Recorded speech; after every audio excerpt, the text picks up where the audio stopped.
They say revolutions change the world, but what if I told you every great revolution began with pain? The French Revolution started with hunger.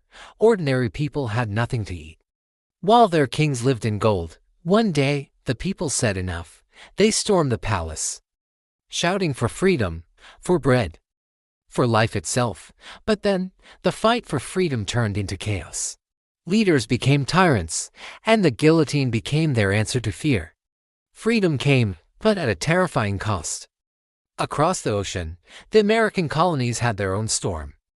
They were tired of obeying a distant king, tired of paying taxes for a crown they never saw.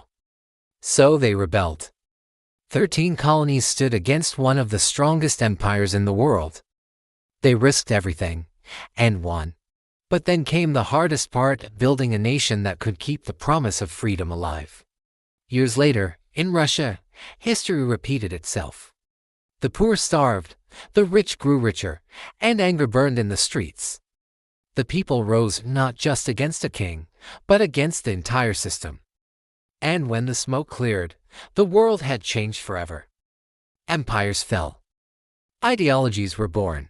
But the dream of peace, still waiting. Here's the truth: every revolution begins with hope, and ends with a lesson. Power always shifts, but human desire for freedom never dies. History doesn't just tell stories, it whispers warnings. Will we listen before the next revolution begins? Subscribe and master the rise, witness the fall.